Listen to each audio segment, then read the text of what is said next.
জগন্নাথ। সবাই দেখুন, এটা দীঘার জগন্নাথ মন্দির। খুব সুন্দর বানিয়েছে।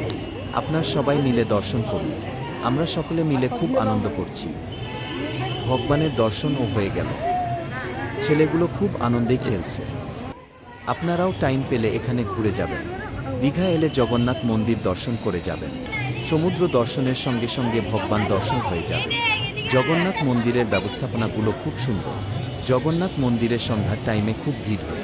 মন্দিরে কর্তৃপক্ষের দাদারা খুব সুন্দর ব্যবস্থাপনা করে রেখেছে। প্রথমেই জুতো রাখার জায়গা আছে, কোনো পয়সা লাগবে না। জুতো পরে ভিতরে যাওয়া নিষিদ্ধ, কিন্তু কোনো রকম বড় লাগেজ ব্যাগ নিয়ে ঢুকতে দেওয়া হয় না। ছোট হ্যান্ডব্যাগ, জলের বোতল, মোবাইল এগুলো নিয়ে যেতে পারেন, কিন্তু মন্দিরের ভিতরের ফটো তোলা নিষিদ্ধ। আপনারা বাইরে মন্দিরের ফটো তুলতে পারেন। এটা রেল স্টেশনের খুব কাছাকাছি। স্টেশন থেকে মন্দিরটা দেখতে পাবেন। স্টেশন থেকে খুবই কম পয়সায় টোটো বা অটো করে চলে যেতে পারবেন দীঘার জগন্নাথ মন্দির। আমরা সকলে মিলে ঘুরে গেলাম, আপনারাও আসবেন, দেখে যাবেন। ধন্যবাদ।